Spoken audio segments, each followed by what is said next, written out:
Hi friends, welcome back to my channel. நான் உங்கள் சசி. எல்லாரும் எப்படி இருக்கீங்க? சூப்பராக இருப்பீங்க அப்படின்னு நம்புகிறேன். இன்றைக்கி வந்து ஒரு vlog தான் வந்து பார்க்க போகிறோம். நான் என்னென்ன இன்றைக்கி செய்கிறேன் அப்படிங்கிறத இந்த வீடியோவில் சொல்லியிருக்கேன். வீடியோ ஸ்கிப் பண்ணாமல் பாருங்கள். வீடியோ உங்களுக்கு சப்போஸ் போர் அடிக்குது அப்படின்னா நீங்கள் ஸ்கிப் பண்ணிவிட்டு போய்க்கலாம். இன்றைக்கி வீடியோ நம்ம இன்றைக்கி உள்ள vlog வந்து அப்படியே கண்டினியூ பண்ணலாம். இந்த பொடி பேஸ்ட் வந்து சுத்தமாகவே தீர்ந்து போச்சு. தீர்ந்து போய் கிட்டத்தட்ட ஒரு வாரத்துக்கிட்ட ஆயிடுச்சு. அப்பப்போ தேவைக்கு தகுந்த மாதிரி கரைச்சி தான் நான் யூஸ் பண்ணிட்டு இருக்கேன். சரி, அதை வந்து புளியை வந்து நம்ம இன்னைக்கு பேஸ்ட்டு ரெடி பண்ணி வச்சிடலாம் சொல்லிட்டு இது வந்து நம்ம வாசலில் வரக்கூடிய புளி தான். என்கிட்ட மிஷின் புளியும் இருக்குது. ஆனால் இந்த புளியில் முதல்ல ரெடி பண்ணி வச்சுக்கலாம் அப்படின்னு சொல்லிட்டு இந்த புளி தான் வந்து எடுத்திருக்கேன்.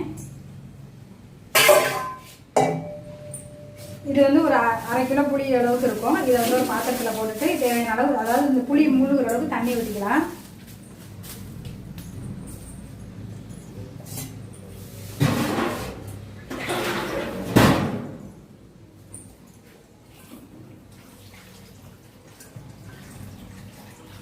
நான் இதை ஏன் ரெடி பண்ணிக்கிறேன் அப்பப்போ அப்படின்னு பார்த்தீங்கன்னா, எனக்கு வந்து நார்மலாக அப்பப்போ தேவைக்கு தகுந்த மாதிரி புளி கரைச்சோம்னா நிறைய வேஸ்ட் ஆகிற மாதிரி எனக்கு தெரியுது. அதனால இதுனா நம்ம ஒரு தடவை கொஞ்சம் டைம் எடுத்து இதை செஞ்சு வச்சுட்டோம்னாக்க நல்லா யூஸ் ஆகுது, வேஸ்ட்டும் ஆகலை. நம்மளுக்கு எவ்வளோ தேவையோ அதுக்கு தகுந்த மாதிரி நம்ம ஒவ்வொரு ஸ்பூனோ 2 ஸ்பூனோ எடுத்து போட்டுக்கிறதுக்கு வசதியாக இருக்குது. அதனால வந்து நான் மேக்ஸிமம் வந்து புளி பேஸ்ட் வந்து ரெடி பண்ணி வச்சுக்கிறது.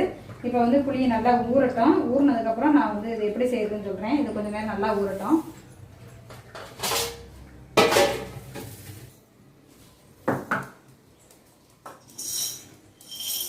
அதுக்கப்புறம் பச்சை பயிறு, கொண்டக்கடலை, இது 2 பயிர் வகைகள் என்கிட்ட இருக்குது. அது ரெண்டையும் கொஞ்சம் கொஞ்சம் ஊற வச்சுக்கலாம். ஊற வச்சுட்டா நான் முதல்ல ஏற்கனவே சொன்ன மாதிரி தான், இதெல்லாம் டக்குன்னு ஒரு ஸ்நாக்ஸாவோ இல்லை ஒரு குழம்போ இல்லை குருமாவோ எது வைக்கிறதுனாலும் நம்மளுக்கு யூஸாக இருக்கும். அதனால நான் அதையும் வந்து ஊற வச்சுக்கிறேன்.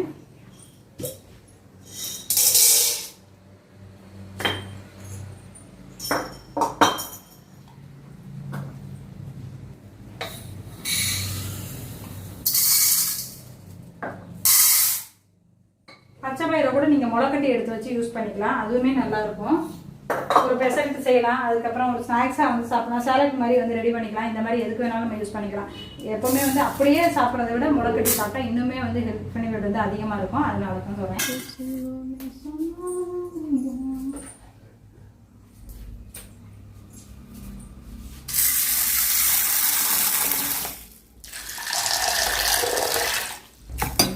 இது ரெண்டுமே ஊறட்டும். ஊறினதுக்கப்புறம் இதை கூட முளைக்கட்டை வைக்கிறதுக்கு வச்சுக்கலாம். இதை வந்து நம்ம அப்படியே கூட எடுத்து வச்சுக்கலாம். எதுனாலுமே நம்ம முளைக்கட்டி சாப்பிடும் போது இன்னுமே நல்லாயிருக்கும். அதனால தான் இது ஒரு பக்கம் இருக்கட்டும். நெக்ஸ்ட் இப்போ என்ன பார்க்க போகிறோம் பார்த்தீங்கன்னா, சாம்பார் பொடி தான் நான் ரெடி பண்ண போகிறேன். சாம்பார் பொடியும் இல்லை என்கிட்ட. இஞ்சி பூண்டு பேஸ்ட் போட்டு இப்போ சமீபத்தில் தான் நான் வந்து அரைச்சி வச்சேன். அதுக்கப்புறம் நெய்யை வந்து இப்போ சமீபத்தில் தான் நான் எடுத்து வச்சுருந்தேன். ஆல்ரெடி இஞ்சி பூண்டு பேஸ்ட் அரைக்கிறது, நெய்யை நான் எப்படி நான் வீட்டிலே ரெடி பண்ணுறது எல்லாமே விளாக் வந்து நான் போட்டிருக்கேன். லிங்க் வேணா கீழே கொடுக்குறேன், நீங்கள் செக் பண்ணி பாருங்கள். புளி பேஸ்ட்டும் ஆல்மோஸ்ட் வந்து நான் போட்டிருக்கேன். நீங்கள் வந்து பார்க்கலைன்னா லிங்கை செக் பண்ணி பார்த்துருங்க. இப்போ இந்த சாம்பார் பொடி செய்கிறது ரொம்ப சிம்பிள் தான். சாம்பார் பொடிக்கு நான் என்னென்ன வந்து சேர்ப்பேன் அப்படிங்கிறத நான் இதில் சொல்லிடுவேன். ஒரு 4 டேபிள் ஸ்பூன் அளவுக்கு வர மல்லி வந்து எடுத்துருக்கேன்.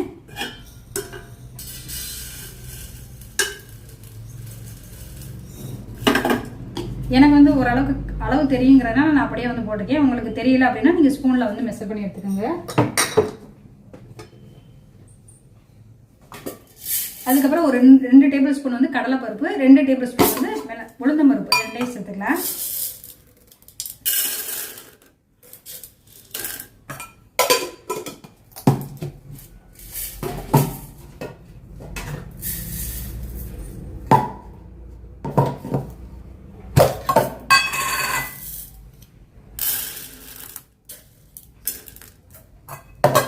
நெக்ஸ்ட் வந்து நம்ம பெருங்காயம், கட்டி பெருங்காயம் தான் நீங்கள் சேர்த்துக்கோங்க. அப்படி இல்லை அப்படின்னா பவுடர் தான் வச்சுருக்கீங்கன்னா நீங்கள் அரைக்கும் போது அதை சேர்த்துக்கலாம். அது வறுக்க வேண்டியதில்லை. நான் வந்து கட்டி பெருங்காயமே எடுத்துக்கிறேன். ஏன்னா என்கிட்ட கட்டி பெருங்காயம் இருக்குது, அதனால நான் அதை எடுத்துக்கிறேன்.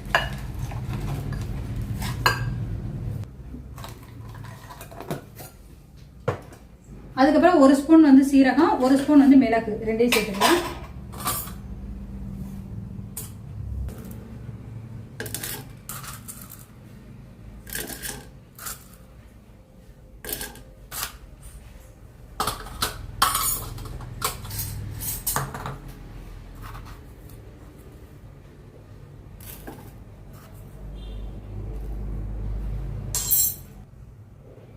ஒரு 1/2 டீஸ்பூன் அளவுக்கு வெந்தயம்.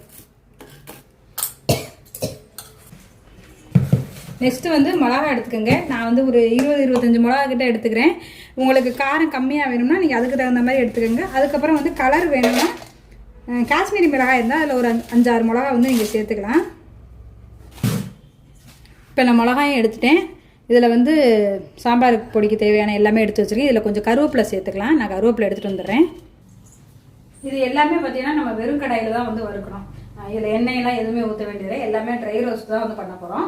1 by 1 வந்து நம்ம வறுத்துக்கலாம். ஃபஸ்ட்டு வந்து வரமல்லியை வறுத்துக்கலாம்.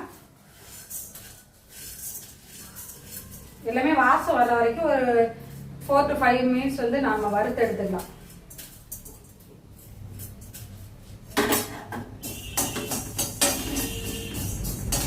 மிளகாயும் கருவேப்பிலையும் மட்டும் இதோட சேர்த்து வறுத்துக்கிறேன்.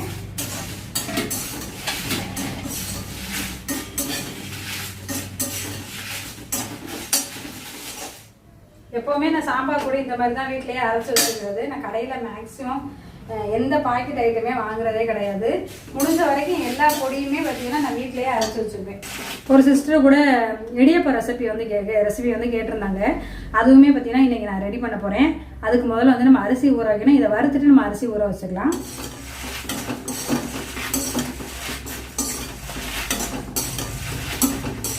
கரம் மசாலாலேருந்து சாம்பார் பொடியிலேருந்து இடியப்ப மாவு, அப்புறம் சீரகத்தூள், மிளகுத்தூள் எல்லாமே பார்த்தீங்கன்னா நான் வீட்லேயே தான் ரெடி பண்ணிக்குவேன். எனக்கு வந்து இந்த ஐடியா கூட இருந்துச்சு, நம்ம வீட்டிலேயே இந்த மாதிரி மசாலா ஐட்டம்லாம் ரெடி பண்ணி கொடுக்கலாம் அப்படின்னு சொல்லி, ஹோம்மேடாக வந்து ரெடி பண்ணி கொடுக்கலாம் அப்படின்ட்டு.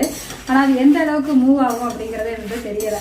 இது வந்து நம்ம வந்து பிஸ்னஸ் பண்ணுறத மக்கள்கிட்ட நம்ம வந்து எப்படி தெரிவிக்கிறது அப்படிங்கிறதெல்லாம் எனக்கு என்ன கரெக்டான ஐடியாஸ் ஒன்றும் இல்லை. ஆனால் இதுவுமே இருந்துச்சு முன்னாடி. மஞ்சள் தூள், அதுனா மஞ்சள் தூளுமே பார்த்தீங்கன்னா நான் விரலி மஞ்சள் வாங்கி காய வச்சு நான் மிஷினில் கொடுத்து அரைச்சி வாங்கி வச்சுக்குவேன். எதுவுமே அந்த மஞ்சள் பொடி பாக்கெட்டுமே நான் மிஷினில் வந்து கடையில் வந்து வாங்க மாட்டேன். ஒரு 5 நிமிஷத்துலேருந்து 6 நிமிஷம் வரைக்கும் நல்லா ட்ரை ரோஸ்ட் பண்ணி எடுத்துக்கலாம். மிளகா வந்து கருகிடக்கூடாது, நல்லா வாசம் வர வரைக்கும் நீங்கள் வறுத்து எடுத்துக்கோங்க. இதெல்லாம் பண்ணும்போது நம்மளுக்கு, அதுவும் நான் வந்து கம்மியான குவான்டிட்டியில் தான் பண்ணுவேன், ஒரு 100 கிராம் அந்த அளவுக்கு தான் பண்ணுவேன். பண்ணும்போது நம்மளுக்கு எப்போவுமே அரைச்சது வந்து ஃப்ரெஷ்ஷாகவும் இருக்கும். நம்ம தீர நம்மளே வந்து ஃப்ரெஷ்ஷாக வந்து அரைச்சி எடுத்துக்கலாம். அதனால நான் கடையில் வந்து பல்காக வாங்குறதோ பாக்கெட் வாங்குறதோ இந்த மாதிரி எந்த வேலையுமே வச்சுக்கிறது கிடையாது. அதுக்கப்புறம் இன்னொரு விஷயம் வந்து கூட சொல்லணும்னு நினச்சி, என்னோட கிச்சனை கொஞ்சம் வந்து ரீஅரேஞ்ச் பண்ணலாம் அப்படிங்கிற மாதிரி ஒரு ஐடியா இருக்குது, மேக் ஓவர் பண்ணலாம் அப்படின்ட்டு. அதுக்கு வந்து சில வால்பேப்பர்ஸ்லாம் நான் வந்து ஆர்டர் பண்ணியிருக்கேன். வந்ததுக்கப்புறம் நான் இது எப்படி பண்ணுறேன் அப்படிங்கிறத நான் சொல்கிறேன். ஏன்னா என்னோட கிச்சன் பார்த்தீங்கன்னா பிளாக் கலர் தீமில் வந்து டைல்ஸு அந்த மாதிரி இருக்குது. எனக்கு வந்து பிளாக் வந்து வீடியோவில் அந்த அளவுக்கு வந்து கிளாரிட்டி கொஞ்சம் கம்மியாக இருக்குங்கிறதுனால நான் வந்து பிளாக் அவாய்ட் பண்ணிவிட்டு ஒயிட் மாதிரி வந்து பண்ணிக்கலாம் அப்படின்னு சொல்லிட்டு அதுக்கு வால்பேப்பர்லாம் நான் வந்து ஆர்டர் பண்ணியிருக்கேன். வந்ததுக்கப்புறம் நம்ம எப்படி வந்து மேக் ஓவர் பண்ணுறோம் அப்படிங்கிறதையும் நான் உங்களுக்கு காமிக்கிறேன்.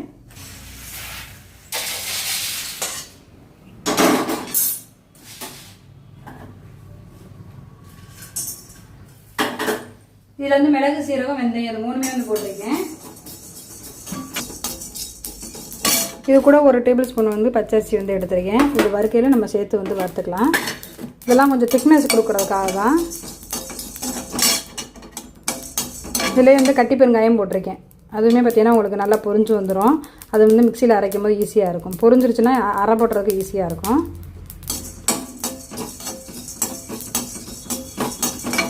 இப்போ சீரகம், மிளகெல்லாம் வறுத்து இதில் போட்டாச்சு. இப்போ வந்து நம்ம இந்த உளுந்தம்பருப்பு, கடலைப்பருப்பு இதெல்லாம் வறுத்துக்கலாம். கடலைப்பருப்பு வேண்டாம் அப்படின்னு நினச்சா கூட துவரம்பருப்பு வந்து நீங்கள் சேர்த்துக்கலாம். நான் இன்றைக்கி வந்து கடலைப்பருப்பு சேர்த்துருக்கேன். இதோடய கொஞ்சம் அரிசியும் சேர்த்துக்கிறேன். இப்போ இது வறுத்தாச்சு, நல்லா ஆறட்டும். ஆறினதுக்கப்புறம் நம்ம வந்து மிக்ஸி ஜாரில் போட்டு அரைச்சிக்கலாம். இது அப்படியே ஒரு பக்கமாக இருக்கட்டும். நான் களி மாவு அரைச்சிருந்தேன், போன விளாகில் கூட சொல்லியிருப்பேன்னு நினைக்கிறேன். அந்த மாவு வந்து கொஞ்சம் குறகுறப்பாக தான் இருந்தது, கொஞ்சம் சளிச்சு எடுத்து வச்சலாம் சொல்லி அதை தான் வந்து பண்ண போகிறேன்.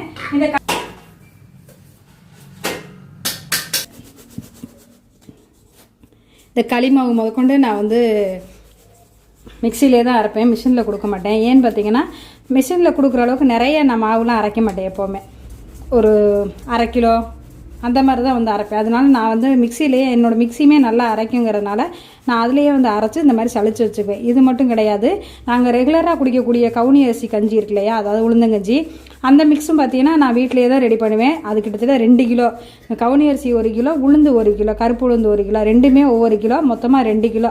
அதுவுமே பார்த்தீங்கன்னா நான் மிக்சியில் தான் அரைச்சி நான் வந்து யூஸ் பண்ணிக்கிறது. நாங்கள் ரெகுலராக அந்த கஞ்சி குடிக்கிறனால நான் வந்து மாதம் பார்த்தீங்கன்னா அது கரெக்டாக நான் தீரவும் அரைச்சி வச்சுருவேன். எப்போவுமே உளுந்து மட்டும் நல்லா வறுத்துட்டு அரைச்சி வச்சுருவேன். இதில் நான் என்ன அரிசி போட்டேங்கிறதெல்லாம் நான் போன விலாகில் வந்து ஷேர் பண்ணியிருக்கேன், நீங்கள் செக் பண்ணி பார்த்துக்கோங்க. உளுந்த கஞ்சியாக குடிக்கிறோம் அப்படின்னா அதுக்கு வந்து கொஞ்சம் குறகுறப்பாக வந்து நம்ம அரைக்கணும். அதே நம்ம உளுந்த களியாக சாப்பிட்றோம் அப்படின்னா அதுக்கு கொஞ்சம் நைஸாகவே இருக்கணும். அப்போ தான் வந்து களியுமே நல்லா டேஸ்ட்டாக இருக்கும்.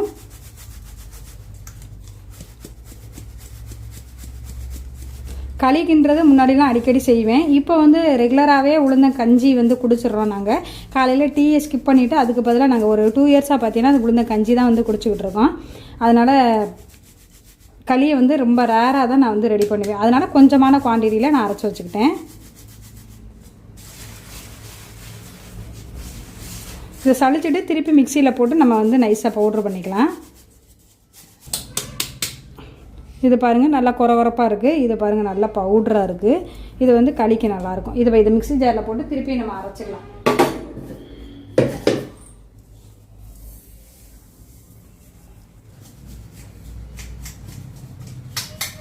இப்போ பார்த்தீங்கன்னா எல்லா மாவையும் நான் மிக்சியில் அரைச்சி பவுடர் பண்ணி சளிச்சு வச்சாச்சு.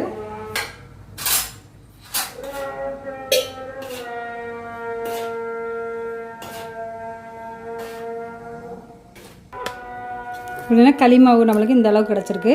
இது வந்து ஒரு 5-6 தடவை வந்து செய்யலாம் கொஞ்சம் கொஞ்சமாக. அதனால் நான் இதை வந்து ரெடி பண்ணி வச்சாச்சு. இது ரெடியாக இருக்குது.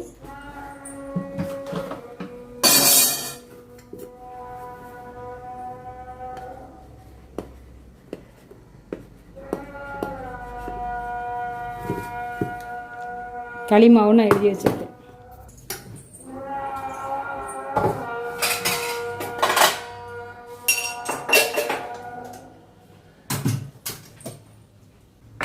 இது பார்த்திங்கன்னா நான் வீட்டிலையே ரெடி பண்ண நெய் பாருங்கள். எனக்கு எவ்வளோ நெய், இது மட்டும் இல்லாமல் இன்னொரு தூக்குலையுமே ஒரு பாதி அளவுக்கு வந்து நெய் இருந்தது. அது ஃபுல்லாக காலி பண்ணியாச்சு.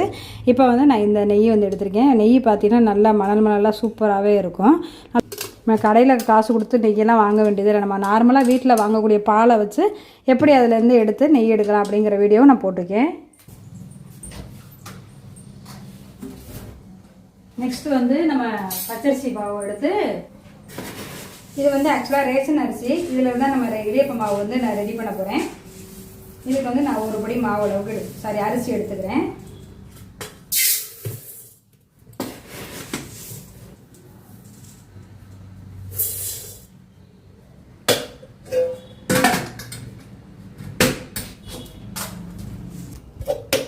அரிசி பார்த்தீங்கனாலே தெரியும் உங்களுக்கு, ரொம்ப நல்லாவே இருக்கும். ரேஷன் போடுற அரிசி இப்போ ரொம்ப நல்லா இருக்குது. அதே மாதிரி எல்லா அரிசியுமே வருமானு கேட்டால் கண்டிப்பாக கிடையாது. அதுக்குன்னு ஒரு சில அரிசி தான் இருக்குது. அந்த அரிசி மட்டும்தான் கொஞ்சம் இடியாப்பத்துக்கு வந்து நல்லா வரும். ஒவ்வொரு சில அரிசி வந்து பார்த்திங்கன்னா இடியாப்பம் வந்து அந்தளவுக்கு நல்லா வராது. இதை நீங்கள் வாயில் போட்டு பார்த்தீங்கனாலே தெரியும், நல்லா வதன்னு ஒரு மாதிரி கடிக்கும் போதே கடுக்குன்னு இருக்கணும். அந்த மாதிரி இருந்துச்சுன்னா இடியாப்பம் வந்து நல்லா வரும். அந்த மாதிரி இல்லாமல் பல்லில் ஒரு மாதிரி ஒட்டும் பாருங்க கடிக்கும் போது, அந்த மாதிரி இருந்துச்சுன்னா இடியாப்பம் வந்து உங்களுக்கு நல்லா வராது. அதனால அந்த மாதிரி அரிசியை பார்த்து நீங்கள் எடுத்துக்கோங்க. இப்போ இதை நம்ம ஊற வச்சிடலாம். களைஞ்சிட்டு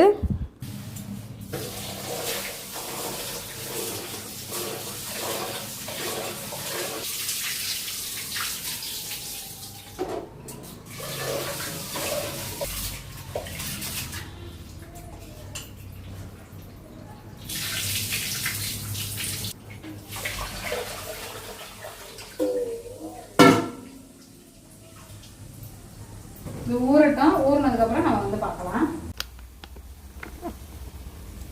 காலையிலேயே பார்த்தீங்கன்னா காலிஃப்ளவர் பஜ்ஜி தான் வந்து போட்டிருந்தேன்.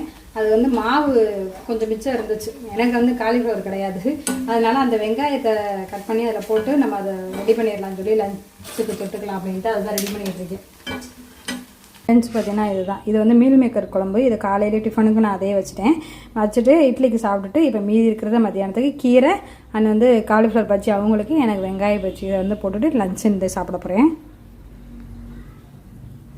ஒரு ஃபோன் ஒன்று வந்துச்சு, அதை பேசிக்கிட்டே பார்த்தீங்கன்னா இந்த பூண்டெல்லாம் நான் வந்து தனித்தனியாக இழுத்து போட்டுட்டேன். ஏன்னா அப்படியே இருந்தால் கெட்டு போயிடும் அப்படிங்கிறக்காக. நான் பாருங்கள் எல்லாமே உதிச்சாச்சு. இதை அப்படியே எடுத்து வச்சிட வேண்டியதான்.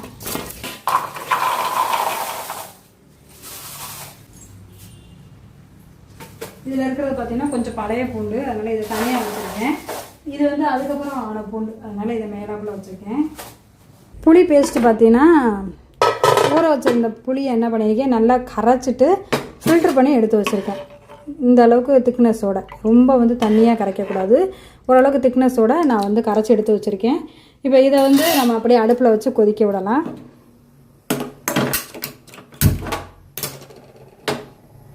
இது நல்லா கொதித்து நல்லா பேஸ்ட் மாதிரி வந்து வரணும். அதாவது கொஞ்சம் கொதிச்சா கூட போதும், அப்படியே வேணாலும் ஸ்டோர் பண்ணிக்கலாம்.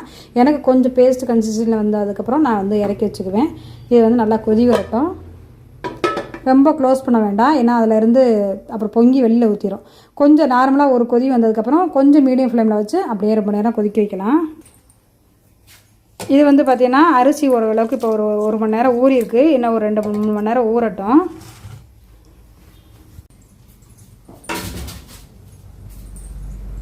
சாம்பார் பொடி வந்து வறுத்து வச்சிருந்தோம் இல்லையா, அதுவுமே நல்லா ஆறிடுச்சு.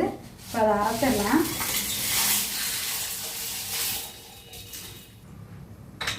இதில் கொஞ்சமாக வந்து மஞ்சள் மட்டும் சேர்த்துக்கலாம்.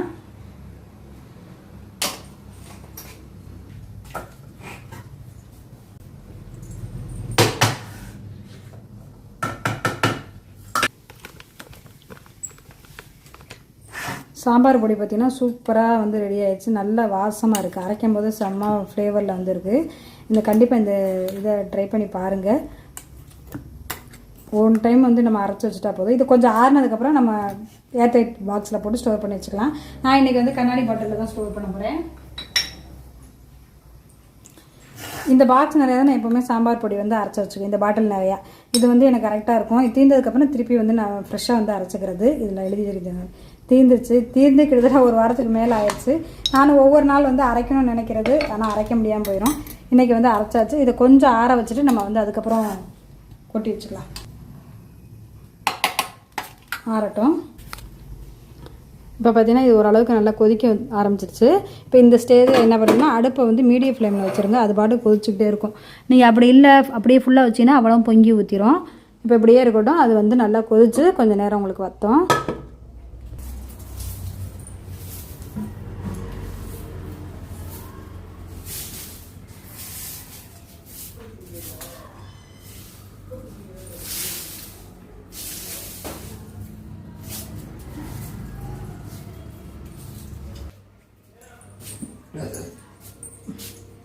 புளியை கொதிக்க வச்சுட்டு போனேன், சீண்டு முடிஞ்சிச்சு போல.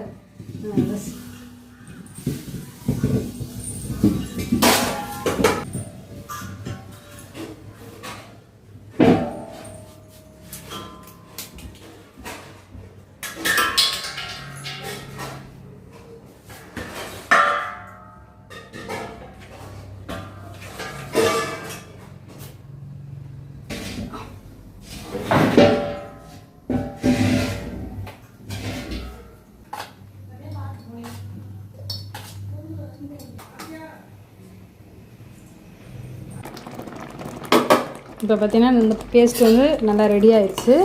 இந்த ஸ்டேஜில் நம்ம அடுப்பை ஆஃப் பண்ணிக்கலாம். இது கொஞ்சம் நல்லா ஆறுனதுக்கப்புறம் ஒரு கண்ணாடி பாட்டிலில் ஸ்டோர் பண்ணி எடுத்து வச்சுக்கலாம். இதை ஆஃப் பண்ணிவிட்டேன். இப்போ இந்த அரிசி வந்து நல்லா ஊறிடுச்சு. இதையும் நம்ம என்ன பண்ணுவோம், தண்ணியெல்லாம் ஃபில்ட்ரு பண்ணிவிட்டு ஒரு துணியில் போட்டு காய வைக்கலாம்.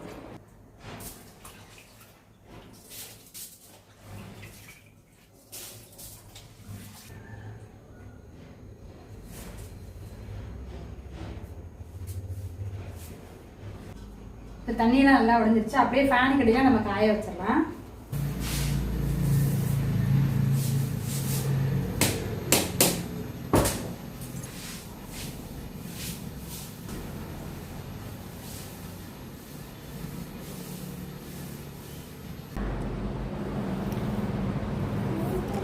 இது வந்து ஃபேனுக்கு அடியில் காய வச்சதில் நல்லா ஓரளவு காஞ்சிருச்சு. அதை எடுத்து வந்து கொண்டு வந்து வச்சுருக்கேன். இப்போ இதை மிக்ஸி ஜாரில் போட்டு நல்லா நைஸாக அரைச்சி எடுத்துக்கலாம்.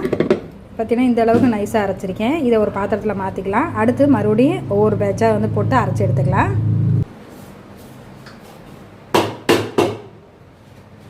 இந்த மாவு அப்பெல்லாம் அதாவது ஊற வச்ச அரிசி இருக்குல்லையே அதப்பெல்லாம் நான் அரைச்சிட்டேன்.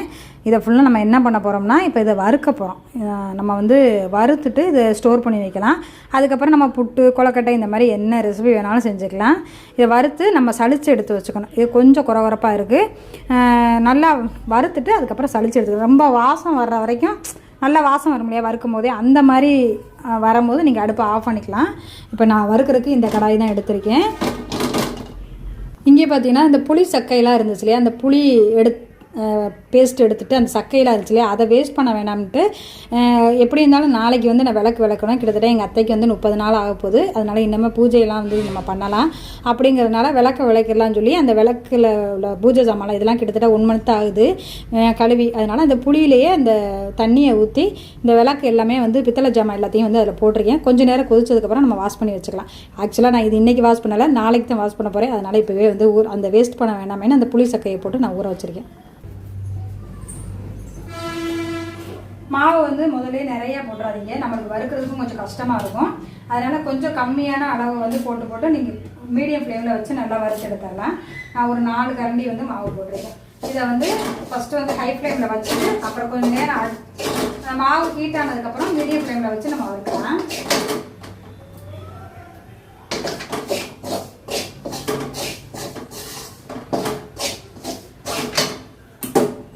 எடுக்கணும்னு நீங்கள் நினச்சிங்கன்னா கண்டிப்பாக வந்து இந்த பூஜை பாத்திரம்லாம் வாஷ் பண்ணுவோம் இல்லையா, அன்னைக்கு வந்து நீங்கள் எடுத்தீங்கன்னா அந்த சக்கையும் வேஸ்ட் பண்ணாமல் பூஜை பாத்திரம் வளர்க்குறதுக்கு யூஸ் பண்ணிக்கலாம்.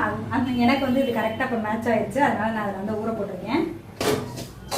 இடியப்பம் புளியலை அப்படின்னா நீங்கள் புட்டு கூட செஞ்சுக்கலாம். இடியப்பம் புளிய உங்களுக்கு முடியாது கஷ்டமாக இருக்குது அப்படின்னு நினச்சா கூட புட்டு வந்து ரொம்ப சிம்பிளான ஒரு வேலை தான். அதை வந்து நீங்கள் யூஸ் பண்ணிக்கலாம்.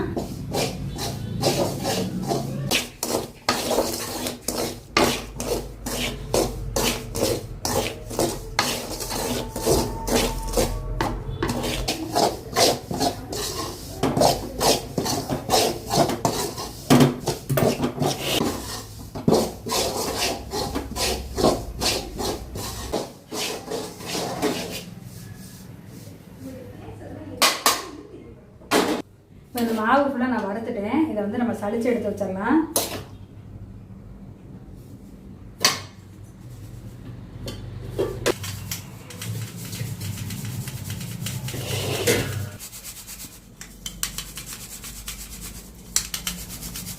இப்போ இந்த மாவை நான் சளிச்சிட்டேன். சளிச்சது போக இந்த மருகை கப்பி வந்து இவ்வளோ இருக்குது. இதை திருப்பியும் ஒரு மிக்ஸி ஜாரில் போட்டு நம்ம நல்லா நைஸாக அரைச்சி எடுத்துடலாம்.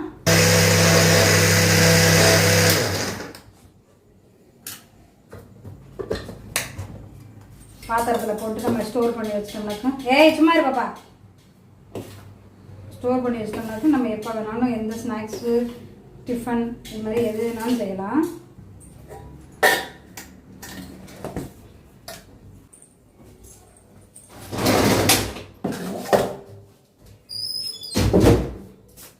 அரைச்சா எனக்கு அடுப்பு ஃபுல்லாக ஸ்பாயில் ஆயிரும். பார்த்தீங்கன்னா தெரியும். நாங்கள் சலிக்கிறதெல்லாம் பார்த்தீங்கன்னா பவுடராக வந்து கொட்டியிருக்கும். என் உடம்புமே அப்படியே தான் இருக்குது. ஃபுல்லாகவே என் ட்ரெஸ்ஸில் முதற்கொண்டு எல்லாமே பவுடராச்சு. சளிச்சோம்னா அது வந்து அப்படியே பறக்கும்.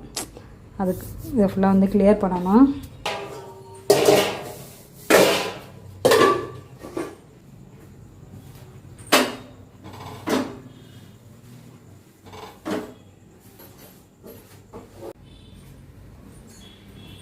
இப்போ இந்த புளி பேஸ்ட் பார்த்தீங்கன்னா நல்லா ஆறிடுச்சு. இது ஒரு பாட்டிலில் ஸ்டோர் பண்ணி வச்சுக்கலாம்.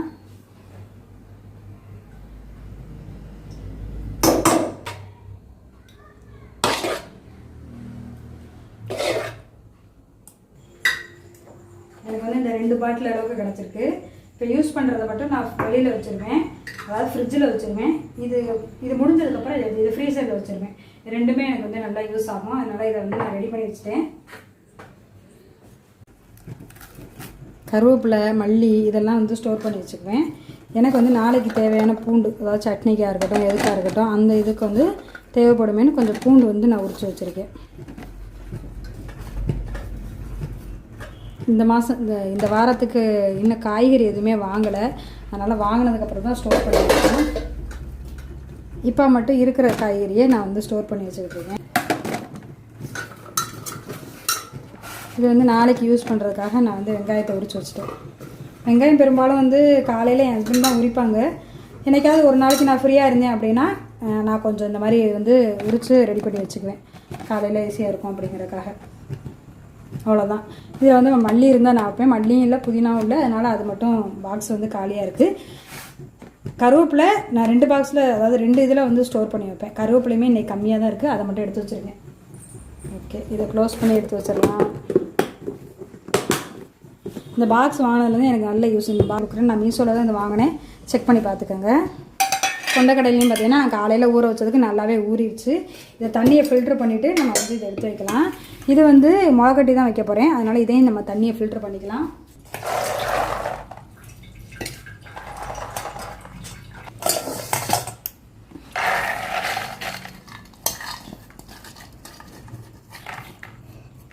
இது நான் எப்படி முளைக்கட்டி வைப்பேன்னு காமிக்கிறேன்.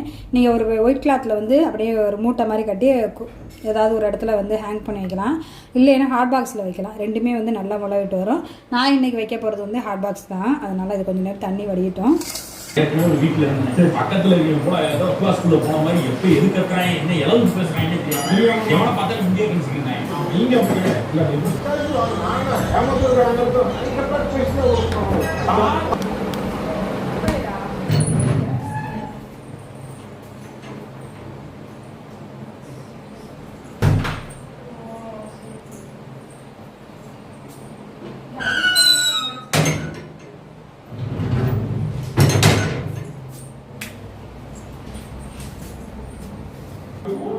எல்லா வேலையும் செஞ்சு முடிச்சிட்டேன். பாத்திரம் மட்டும் வந்து கிடக்கு, அதை வந்து விளக்கணும்.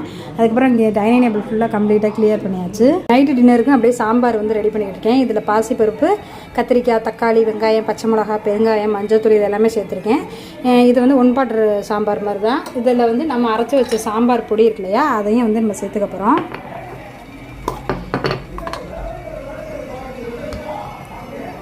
இந்த சாம்பாருக்கு நான் இந்த அளவுக்கு வந்து போடுறேன். பருப்பு வந்து கம்மியான அளவில் தான் போட்டிருக்கேன், அதனால் இந்த அளவு போட்டிருக்கேன். ஓகே, இதை அப்படியே வந்து ஒரு 4-5 விசில் விட்டு எடுத்துக்கலாம்.